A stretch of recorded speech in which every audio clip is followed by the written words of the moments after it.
tema de la violencia de género, de todo esto que se genera en las redes sociales, me ha llamado la atención últimamente. No es reciente, obvio, esto se ha dado ya de tiempo atrás, que han vuelto a arremeter, obvio no voy a describirlo porque es hasta de mal gusto, el tema, por ejemplo, contra la Secretaría de la Mujer, contra la secretaria Citlali. Esto ya no se había dado, porque, bueno, pues el tema fue senadora, ahora tiene un cargo que por cierto, ha habido trabajo interesante, de hecho se ha difundido aquí, pero la pregunta sería, este tema, digo, más allá de quiénes y el tipo de términos y de imágenes que son verdaderamente pues indescriptibles para qué contra ella. Y yo me preguntaba, y es la secretaria de la Mujer, es la que está teniendo y enfrentando precisamente esas violencias, ¿no? Y que sabemos qué tipo de, por ejemplo, un empresario, ¿no? Que ni vale la pena mencionarlo, que fue uno de los que originalmente fue sumamente violento en los términos con lo que se refería. Ahora ha vuelto a resurgir, me llama la atención, y que también él está muy activo en otras cosas y en términos contra el propio gobierno. La pregunta es, no tanto, pues, ¿qué opina de esto? Me parece que algo hasta que se va a opinar frente a la violencia hacia las mujeres, hacia la propia secretaria de la Mujer, sino cómo también ver esta situación de las redes sociales en donde se generan muchas violencias, en donde, este es un ejemplo nada más, pero hay otro tipo de cosas que también han permeado en la sociedad y que y que siguen teniendo pues impactos muy negativos.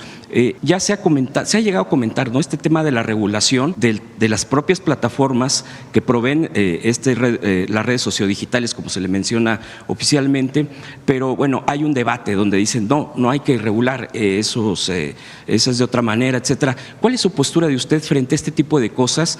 Porque además, cuando se empieza a batallar frente a este tipo de violencias, claro que va a haber reacciones y difamaciones, y bueno, hasta medios de plataformas han arremetido con falsedades contra el gobierno, y a veces deja ese sentido como hasta de misoginia y de machismo, y de medios pues que igualmente no tienen ni caso mencionarlos, que son productores de fake news.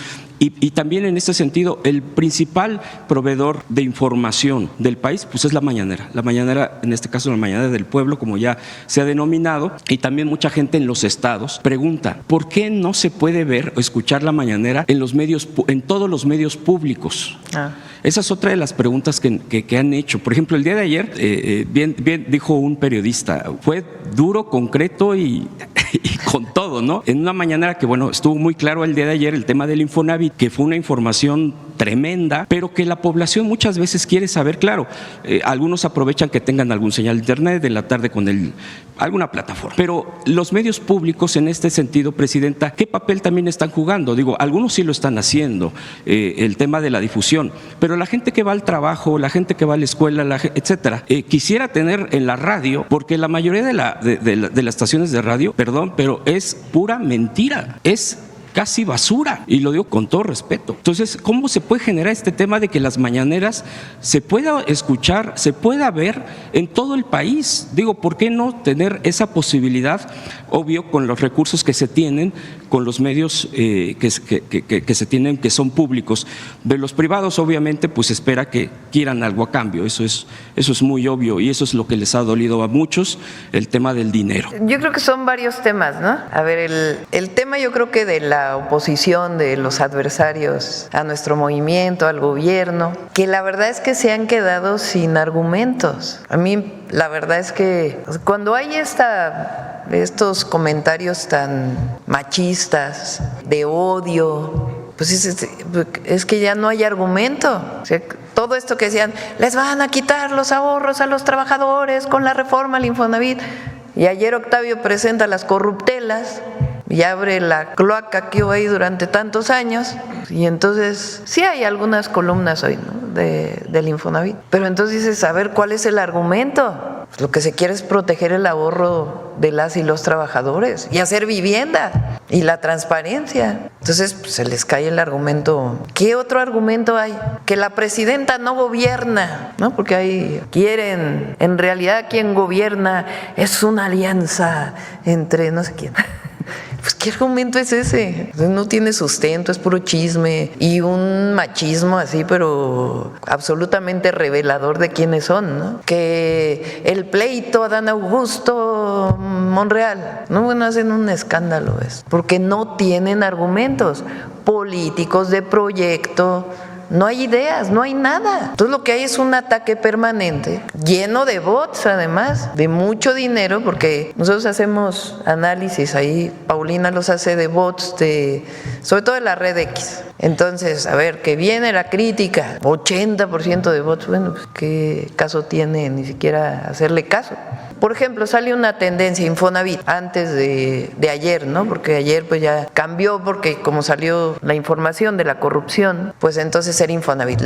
Y ves las redes y le quieren robar los fondos a los trabajadores y hay cuentas que tienen 3 seguidores, 5 seguidores, o ves las cuentas y tienen más seguidores, pero son los mismos del narcopresidente, de la narcocandidata, de las mismas. Entonces, con que hagas un pequeño análisis te das cuenta que en realidad no hay tal oposición o tal vicio, sino que en realidad pues son comprados para generar una tendencia en una red que además, por cierto, pues cada vez tiene menos fuerza.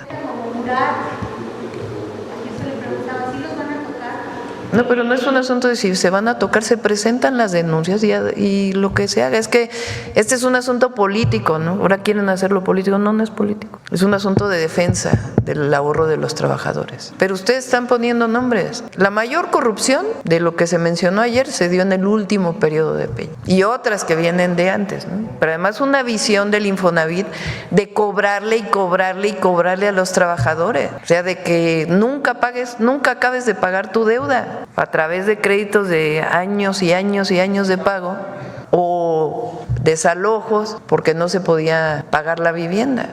Entonces, lo que nosotros estamos planteando, aunque va a presentar las denuncias que tengan que presentar en Infonavit, es porque estamos cambiando la ley. La ley se está cambiando para que el director general del Infonavit pueda tener la dirección, la rectoría del Infonavit, que desaparezcan 2 direcciones que no tienen sentido, que es la de la representación empresarial y la representación sindical, y que siga siendo un organismo tripartita donde todos decidan, las organizaciones empresariales, las organizaciones de los trabajadores y el gobierno, pero que no se preste a esta opacidad. ¿Por qué el INAI nunca hizo nada con el Infonavit, que tanto defendían? ¿O por qué no dicen que no permitían que entrara la Auditoría Superior de la Federación a hacer auditorías? Entonces, no hay argumentos. Díganme un argumento que se haya dado de la oposición o de sus dirigentes empresariales de la oposición, como el Junior X, que tenga fundamento. Es un odio, una crítica, tremendo. Ya salieron a defender también al dirigente del PAN. ¿A qué se dedican? Pues a una campaña de odio, de enojo, pues en vez de estar tan enojados, que se sienten a ver si realmente tienen un proyecto de nación, porque no tienen, solo es la crítica a lo que representamos nosotros. Y miren qué impacto tiene. Ahí está la encuesta de hoy. Entonces, pues sí, están un poco desesperados. Ahora, el otro gran tema pues es el machismo, la misoginia que se esconde en estas críticas, que también es muy reveladora de quiénes son quienes las hacen. La crítica a Citlali, que además tiene toda nuestra solidaridad y nuestro apoyo, pues es porque le sale el odio así, y el machismo tremendo, ¿no? Nada más que vean qué piensan las mujeres. El gobierno tiene un apoyo enorme de las mujeres porque se sienten representadas y porque las vamos a seguir defendiendo. Ahora, yo no estoy de acuerdo en regular. Es muy complicado regular una red social. No, el límite entre la censura y la regulación de una red es muy complejo. Entonces, más bien es la concientización de la gente y que se sepa, pues, que si están de acuerdo o no y que se participe. Y en el caso de los medios comerciales igual, pues que se abran, que sean plurales. La objetividad se da cuando se presenta una posición y la otra, no cuando solo se presenta presenta una. Y bueno, también afortunadamente pues están todos ustedes que hacen un trabajo muy importante. Y en los medios públicos están trabajando los medios públicos, digamos, nacionales o los del gobierno federal para hacer una red de medios públicos nacional que permita también juntar recursos para poder fortalecer los noticieros, fortalecer, o sea, la parte informativa, la parte de debate y también la parte de producción,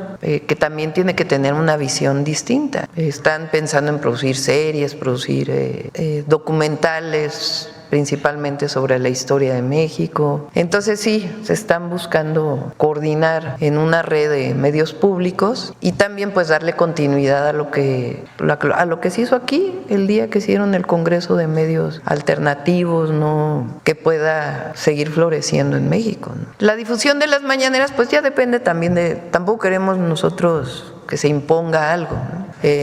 Entonces en esta red de medios públicos pues ya tomarán su definición porque es muy distinto un medio gubernamental a un medio público. El público pues tiene una participación diversa, entonces sí se difunde contenido que hace el gobierno, pero tiene que tener también una visión de radio pública que también pueda darle voz a mucha gente, sobre todo la que no tiene voz. Sí, el Canal 11, pero muchos medios, decía Hans, locales, porque la mayoría de los estados tiene un sistema público, tienen radio, tienen televisión, las universidades también. Entonces es importante que se haga una red de medios públicos que puedan tener información distinta también a la de los medios comerciales, que se difundan otras cosas que normalmente no se difunden, pero que no acaben siendo medios gubernamentales solamente de difusión de lo que hace el gobierno, ¿no? Sino que den voz a quienes no tienen voz en nuestro país. La última semana, ya se ha mencionado, han surgido diversas campañas en medios de comunicación y redes sociales de mentiras y tergiversaciones para desacreditar la reforma a la ley del Instituto del Fondo Nacional de la Vivienda para los Trabajadores, el Infonavit. ¿Por qué atacar con mentiras a una reforma que permitirá que el Infonavit vuelva a construir vivienda social y digna a bajo costo para las y los trabajadores? Ya el director del Infonavit, el ingeniero Octavio Romero Oropeza, nos dio unas pistas y vale la pena seguirlas. ¿Por qué mentir contra una reforma que amplía los beneficios para los derechohabientes del Infonavit? Veamos el video del detector de mentiras de esta semana. Con encabezados amarillistas, gritos alarmistas desde las tribunas y tergiversando los datos, comentaristas y políticos de oposición mintieron al asegurar que el gobierno de México tomó el control del Infonavit para apoderarse de los ahorros de los trabajadores.